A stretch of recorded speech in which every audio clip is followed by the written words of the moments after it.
والصلاة والسلام على عباده الذين اصطفى سلام على المرسلين. Respected listeners, every parent's wish, every married couple's wish is to have children. The Quran, when talking about Zakaria alayhi salam,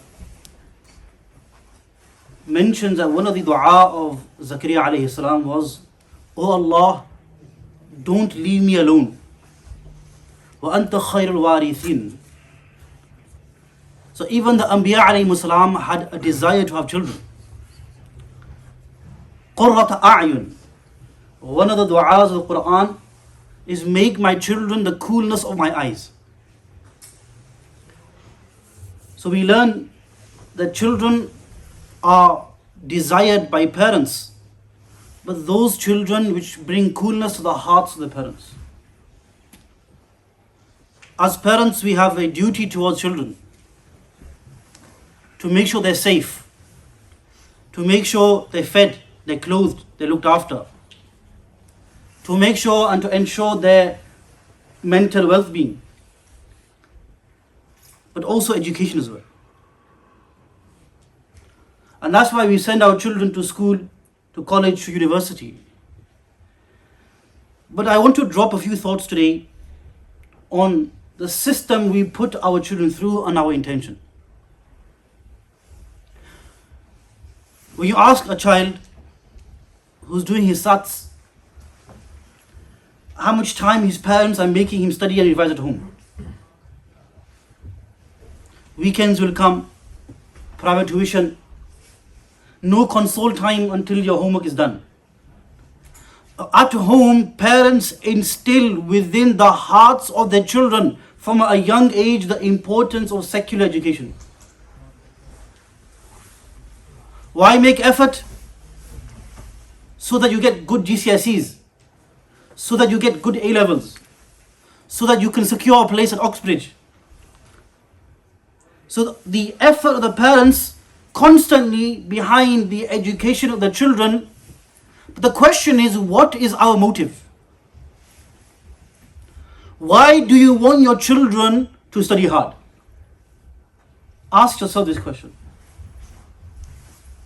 And if the answer which comes from your heart is so that my child becomes rich and his job is well paid, if this is solely your reason, then my friends, we are in a situation. Because throughout life, the message we give our children is the main and most important goal for yourself is to attain a good degree, to have a good job, and ensure you're well paid. And those who don't believe in Allah and the last day, they have a similar attitude as well. That the goal and motive of education is to be well off. And this has become the primary goal of their life. But friends, as Muslims, we need Muslim doctors, we need Muslim engineers, Muslim businessmen. In every field, some of the ulama, like Allama Shabir Ahmad Uthmani rahimahullah says, it's a fard kifaya to have a Muslim in every profession. But my message today is not to make this the goal of your life and the life of your children.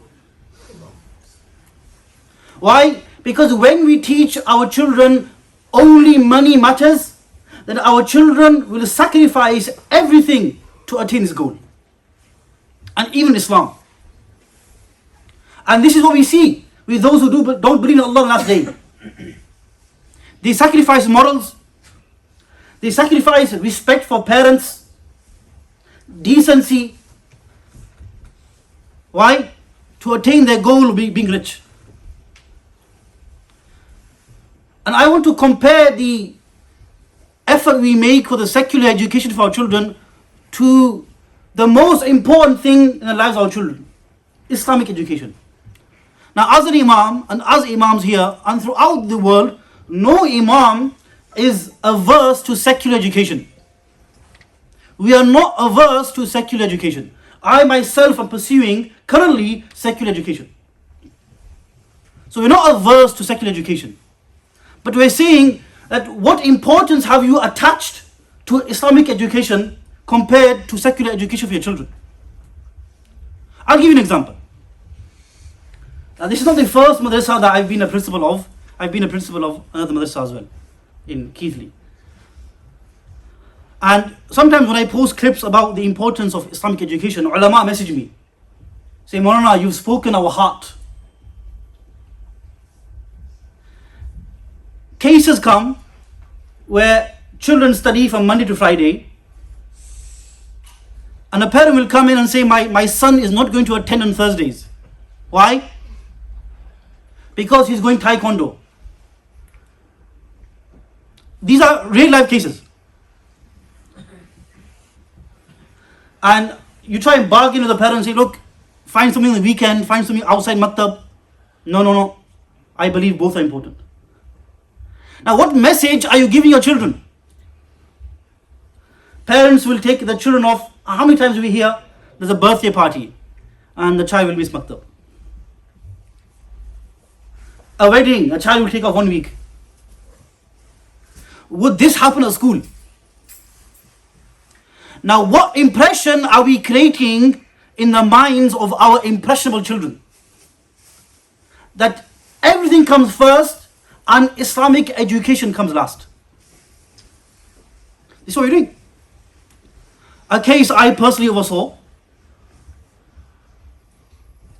A child, mashallah, his family are well off. They go to a private school, 6-7 miles away. For 2 weeks, the child has not attended maktab. Why?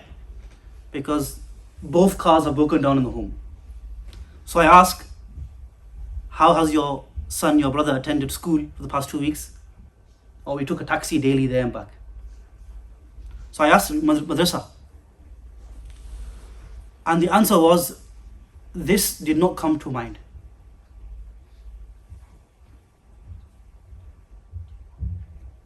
My friends, understand my dard. As imams, my friends, we have a passion. We have ulama here who have spent 10 years of their life to teach your children, to teach our children. And when we hear that parents have done this, that they're willing to pay for this child to go to a private school. On top of that, their car breaks down, they send their kid on taxi. And when it comes to madrasa, without a second thought, we will miss 2 weeks of madrasa. This is opening up the doors of irtidad for your children. Ask the Tablighi Jamaat, when they go to Venezuela, these countries where Arabs have settled for over 100 years, and nothing remains except a Muslim name. In 2017, I was in America, and I visited 4 states. I only found one masjid which had a functioning madrasa. Every other place had a Sunday school. Just like we had 50 years ago here in the UK, we had a Bible school on a Sunday. In the US, they don't have maktabs. And you can see the effect it's having on the children. That today, you may not give importance to maktab. Tomorrow, your children will give less importance to maktab. And a time will come in your generations that the children will not send their children to maktab. And this will open up the door of our children living Islam. My friends, this madrasa, our madrasa system, throughout the UK, throughout the world, is what's keeping our children in Islam. The day you take this away, you are opening the doors of our children leaving Islam in droves.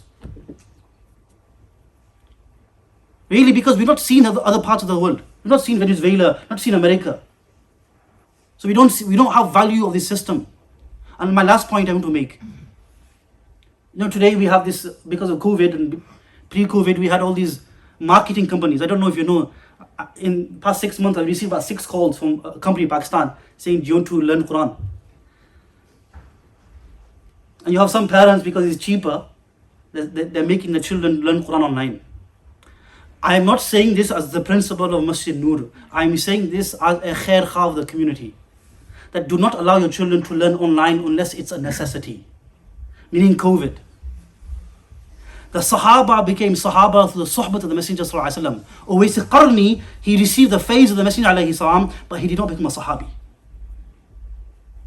Ilm comes from the heart of the ustad to the heart of the child. The day you take that away, it's nothing but information. So I implore parents, and this message will go around, that if wherever you live, whether you're attached to this masjid or any masjid, the sohbat of the ustad is something which no money can equate to. So send your children to madrasa. But instill this important, and it's parents, the message you give to your children. And when I was studying 20 years ago in Maktab, we had some children who had, mashallah, 13 years of full attendance, no absences. 13 years. This is 20 years ago. It's possible. I'm not saying a child does not fall ill. He falls ill, he's got a headache, send him to madrasa, come home early. Don't give excuses to allow your children to miss Maktab for small reasons. Because my friends, down the line, it's us that will pay the price. We ask Allah Jalla wa Ala to grant us understanding of His deen. Wa akhiru da'wana, and alhamdulillah rabbil alamin.